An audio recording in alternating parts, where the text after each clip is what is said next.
그 스카이데일리라는 인터넷 매체가 지난 1월 16일에 계엄 당일에 미군과 계엄군이 합동으로 작전을 펼쳐서 수원 성관이 연수원에서 한국의 여론 조작을 하고 선거 조작을 했다는 스파이 활동을 하는 중국인 해커 99명을 체포해서 일본 오키나와 미군 기지로 이송했다라는 기사를 냈습니다. 12월 3일이든 4일이든 계엄군이든 국군이든 좀 이런 작전을 펼친 바가 있으십니까? 없습니다. 계엄 당일 혹은 그 계엄 12월 3일, 4일 모두 99명을 체포한 적이 있습니까? 그런 사실 없습니다. 네, 없습니다. 이에 대해서 주한미군도 그리고 미국 국방부도 굉장히 강력하게 아니라고 부인하는 입장을 냈어요. 근데 대한민국 국방부가 어떻게 대응했다라는 소식을 제가 듣지 못한 것 같습니다. 어떻게 대응하셨습니까? 여기선 뭐 별도로 저희들이 대응할 요 상황이 아니라고 저희들은 판단을 했고요. 거기에서 아마 관련된 미측에서 정확한 입장을 낸 거로 제가 확인을 했습니다. 네, 미국에선 이렇게 강력한 언사로 부인을 하는데 한국의 국방부는 별로 그럴 만한 대응할 만한 사안이 아니다라고 판단했다는 것은 저는 좀 납득하기가 어렵습니다. 이게 군사외교적인 문제까지 일으킬 수 있는 가짜 뉴스인데 아무 대응을 하지 않았다는 게 저는 이해가 안 갑니다. 좀 지금이라도 필요한 조치들을 좀 검토해 보시기를 바랍니다. 제가 지금 다시 한번 확인을 해보겠습니다. 네, 김용빈 총장님. 네. 스카이데일리에 이런 보도가 나간 1월 16일이 1월 16일 그 헌법재판소 윤석열 탄핵 심판 2차 변론 기일이었습니다. 여기서 피청구인 측의 배진한 변호사가 이 기사를 길게 인용을 하면서 미국에서 조사를 했다면 곧 발표를 하겠죠라고 이야기했습니다. 다시 한번 확인하겠습니다. 이 뉴스 가짜 뉴스 맞죠? 가짜 뉴스 맞습니다. 네. 스카이데일리는 지금도 이 이야기가 진실이라는 입장 하에서 계속해서 비슷한 논조의 이야기를 내보내고 있습니다.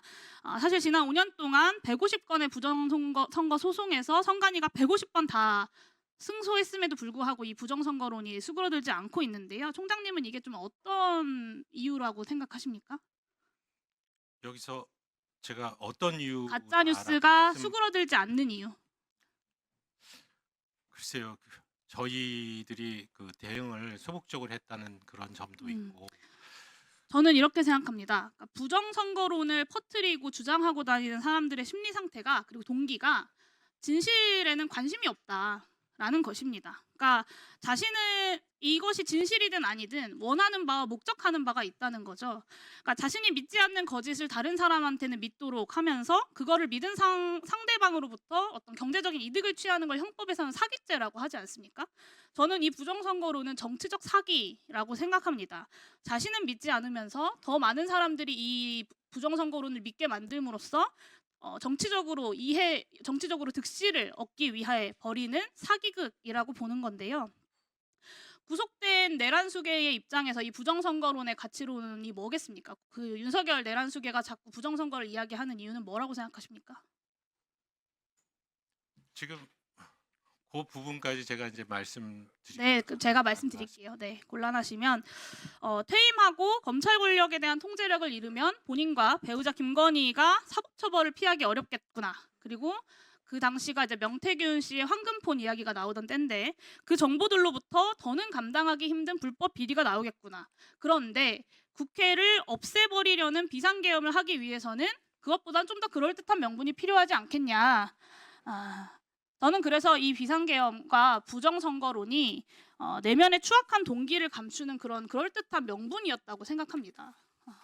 뭐 나름대로 우리 사회에서 엘리트였고 또 검찰총장까지 거치고 대통령까지 되신 분이 정말로 부정선거를 너무 신봉해서 그걸 종교처럼 믿어서라고 저는 생각하지 않고 그 내에 그런 추악한 동기가 있었다고 생각하는데요.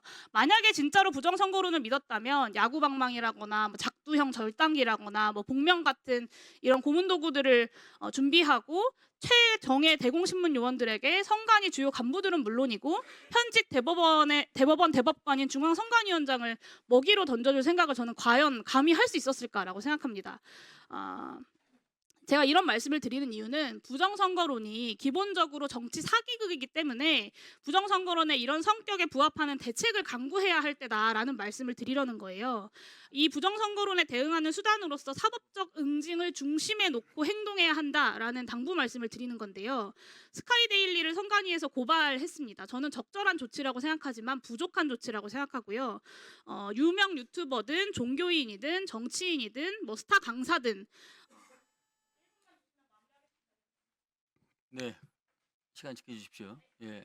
주신 마무리하겠습니다. 네. 그리고 윤석열 변호인이든 아니면 내란숙의 윤석열 본인이든 악의적이고 반복적으로 이 부정선거론을 선동하는 사람들은 가능한 모든 민영사상의 조치를 강구해야 된다고 저는 생각합니다. 선관위의 존재 의미를 부정하는 것을 넘어서 대한민국 헌정질서 그리고 근본적으로 민주주의 체제의 정당성 자체를 부정하는 시도이기 때문이라고 생각합니다. 사실상 내란범에 준하는 대응이 저는 필요하다라고 생각하는데 적극적인 사법적 응징 그리고 민영사상의 조치 강구해 주시겠습니까? 네, 의원님 말씀 무겁게 받아들여서 그와 같은 방안, 실행 방안을 고려해 보도록 하겠습니다. 네, 정광훈 목사에 대해서도 내란 선동죄로 경찰 수사가 시작이 됐습니다. 스카이데일리 말고도 여러 언론, 유튜브에서 이렇게 지속적이고 악의적으로 선동하는 사람들에게까지 엄격하게 사법적 책임을 물어달라라는 말씀이고요. 여기서 오늘 이 자리에서도 여당 의원님들 계속해서 부정선거 이야기 하루 종일 질의하고 계신데 저는 진실에는 관심 없고 목적을 가지고 부정선거론을 선동하는 사람들이